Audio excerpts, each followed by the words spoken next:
ناظرین، جیسا کہ آپ کو معلوم ہے کہ طوفان نوح کی وجہ سے پوری دنیا غرق ہو گئی تھی۔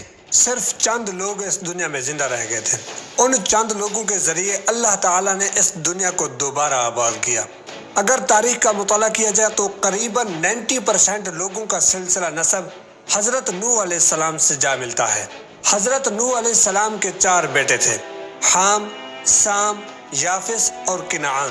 کنعان تو اپنے والد نوح علیہ السلام سے غداری کی وجہ سے طوفان نوح میں غرق ہو گیا، اور باقی 3 بیٹے حضرت نوح علیہ السلام کے ساتھ کشتی میں سوار ہو گئے۔ انہی 3 بیٹوں کی نسل آہستہ آہستہ پوری دنیا میں پھیلتی گئی۔ آج کی ہماری ویڈیو اوغوز خان کے متعلق ہے، جس کا ذکر ترکوں کی بہترین تاریخی سیریز ڈرلش ارطغرل اور کورلش عثمان میں بار بار کیا جاتا ہے۔ پہلے تو آپ کو یہ معلوم ہونا چاہیے کہ اوغوز خان کا زمانہ حضرت عیسیٰ علیہ السلام سے بھی پہلے کا ہے، اور دوسری بات یہ ہے کہ ترک باشندے اپنے بادشاہ، سردار یا لیڈر کو خان نہیں بلکہ حان کہتے تھے، جس طرح وہ اپنی خواتین کے لیے خاتون کا لفظ استعمال کرتے تھے، جیسے حیمہ خاتون، سیلجان خاتون اور حلیمہ خاتون وغیرہ۔ ناظرین، اوغوز خان ترکوں کا جد امجد تھا، جس کا سلسلہ نسب یافس بن نوح علیہ السلام سے جا ملتا ہے۔ یافس بن نوح مشرقی شمال کی طرف آ کر آباد ہوا، اور یہیں سے آپ کی نسل آگے پھیلی۔ یافس بن نوح کی اولاد میں سے یہ 3 بیٹے مشہور ہیں: ترک، سقابلہ اور ماجوج جاور، یعنی یاجوج ماجوج۔ لیکن ترکوں کے نزدیک یافس بن نوح کے 8 بیٹے تھے: ترک، خزار، ثقلب، رش، منگ، چن، کیمیری اور تارخ۔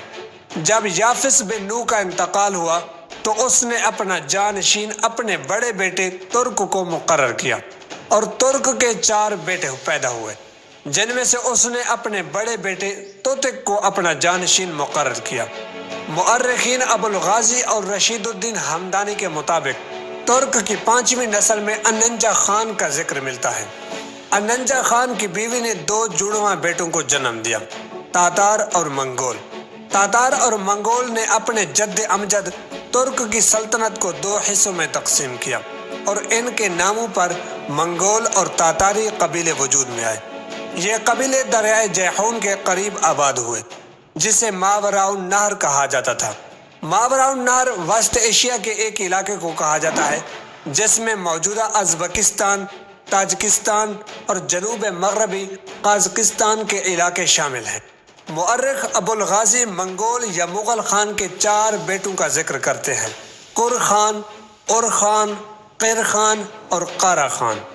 جیسے جیسے نسل آگے بڑھتی گئی، اللہ کی وحدانیت کا عقیدہ بھی ماند پڑتا گیا۔ قارا خان تک قریباً تمام ترک دین اسلام سے دور ہو چکے تھے۔ قارا خان کے ہاں ایک بیٹے کی پیدائش ہوئی، جس کا نام اوغوز خان رکھا گیا۔ یہ بچہ پیدا ہونے سے پہلے ہی اپنی والدہ کے خواب میں آنے لگا تھا۔ جب اوغوز خان کی پیدائش کا وقت قریب آیا تو وہ اپنی والدہ کے خواب میں آیا اور کہا کہ میں اس وقت تک پیدا نہیں ہوں گا جب تک تو دین اسلام قبول نہیں کرتی۔ درد ذہ کی حالت میں یہ خواب وہ 3 راتوں تک دیکھتی رہی۔ آخر کار اس نے مذہب اسلام قبول کر لیا، لیکن یہ بات ہر ایک سے چھپا کے رکھی، کیونکہ اوغوز خان کا والد قارا خان دین اسلام کے سخت ترین دشمنوں میں سے ایک تھا۔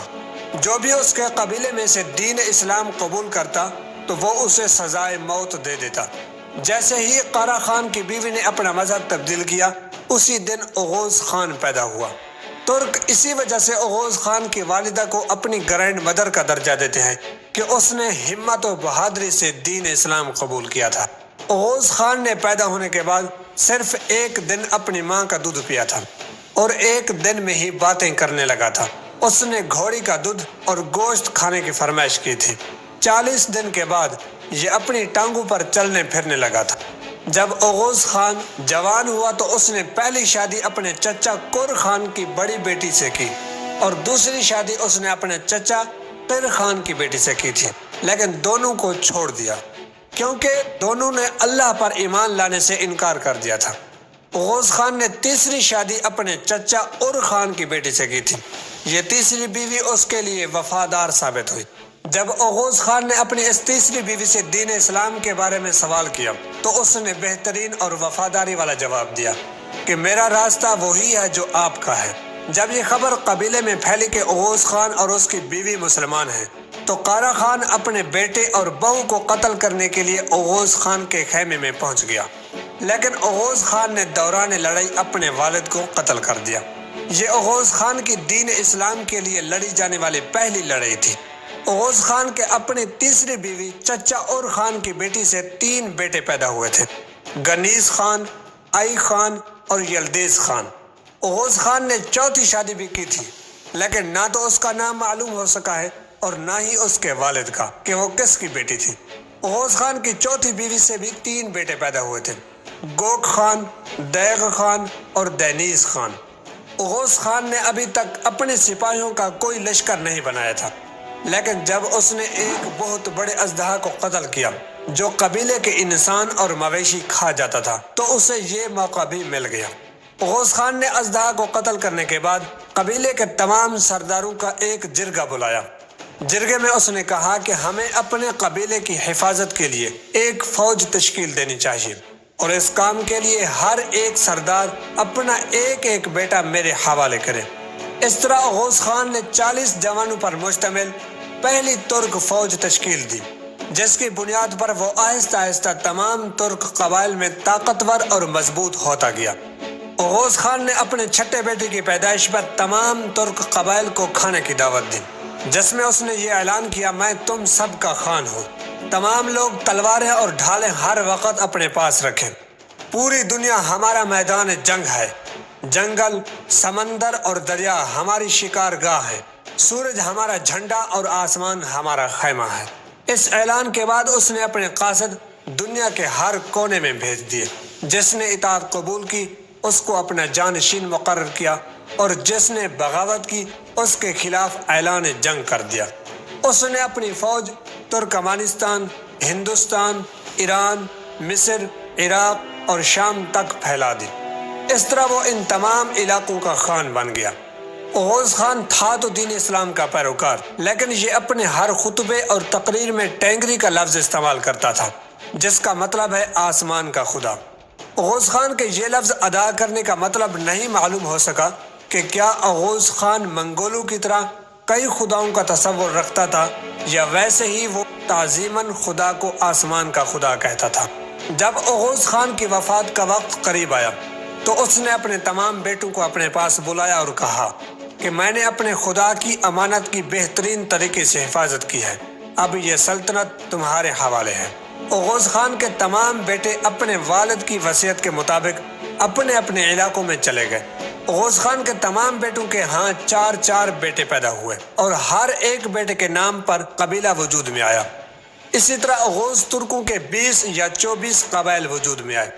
ان قبائل میں سے اوغوز خان کے بیٹے گوک خان کے نام پر ایک قبیلہ گوک ترک کے نام سے تھا جو چین میں آباد ہوا، لیکن جیسے جیسے وقت گزرتا گیا تمام قبائل اپنے اندر اختلافات کی وجہ سے ایک دوسرے سے جدا ہونے کے ساتھ ساتھ دین اسلام سے بھی دور ہوتے گئے، جس کی وجہ سے اوغوز خان کی عظیم سلطنت ٹکڑوں میں تقسیم ہو گئی۔ اوغوز خان کے بعد چین میں آباد ہونے والے گوک ترک قبیلے کے بومین نامی ترک نے، جسے چینی تومین کہتے ہیں، اس نے 6 صدی عیسوی میں ایک عظیم سلطنت قائم کی تھی جو 8ویں صدی عیسوی تک قائم رہی۔ اس کا ایک بھائی تھا جسے ترکی استامی اور چینی شتیمی کے نام سے یاد کرتے ہیں، لیکن علامہ ابو جعفر محمد بن جریر نے اپنی تاریخ کی کتاب تبری میں اس کا نام سنجیو خاقان لکھا ہے۔ اس نے اپنے بھائی بومین سے علیحدہ مغربی علاقوں میں اپنی خود مختار حکومت بنائی، لیکن وقت گزرنے کے ساتھ ساتھ اپنے اندر اختلافات کی وجہ سے ان کی حکومتیں بھی ختم ہو گئیں۔ رشید الدین ہمدانی کے مطابق ترکوں میں اسلام نبی کریم صلی اللہ علیہ وسلم کے ظاہری حیات مبارکہ کے وقت آ گیا تھا، جب اوغوز سردار اینا سری یعقوبی خان نے دیدے کورکت کو نبی کریم صلی اللہ علیہ وسلم کے پاس اپنا سفیر بنا کر بھیجا تو دیدے کورکت نے نبی کریم صلی اللہ علیہ وسلم سے متاثر ہو کر اسلام قبول کر لیا اور واپس آ کر اپنے قبیلے کو بھی اسلام کی دعوت دی، لیکن اس وقت ترکوں میں صرف چند لوگ مسلمان ہوئے تھے۔ 13ویں صدی عیسوی کی ابتدا میں خوارزمی بادشاہ ایران خراسان، شام اور عراق میں کئی علاقوں پر قابض ہو چکے تھے۔ ان کا منصوبہ ایشیا کی تمام اسلامی سلطنتوں کو فتح کرنا تھا، لیکن چنگیز خان کے خونی لشکر نے خوارزم شاہی سلطنت کو تباہ کر کے ان کے تمام منصوبے خاک میں ملا دیے۔ اس سلطنت کی تباہی کے بعد ترک قبائل جنوب کی طرف ہجرت کر گئے۔ ان میں سے کچھ ایران اور شام چلے گئے اور کچھ قبائل ایشیائی کوچک میں سلجوقیوں سے آ ملے۔ سلجوق سلطنت میں پناہ لینے والے قبائل میں سے ایک قبیلے کا نام ای قبیلہ تھا، جس کا سردار سلیمان شاہ تھا۔ سلیمان شاہ کا بیٹا ارطغرل اور ارطغرل کا بیٹا سلطنت عثمانیہ کا بانی غازی عثمان ہے۔ ناظرین، امید ہے مجھے ارطغرل اور غازی عثمان کے متعلق بتانے کی ضرورت نہیں پڑے گی، ان کے متعلق آپ کو معلوم ہوگا۔ اب مجھے اجازت دیجیے، اللہ حافظ۔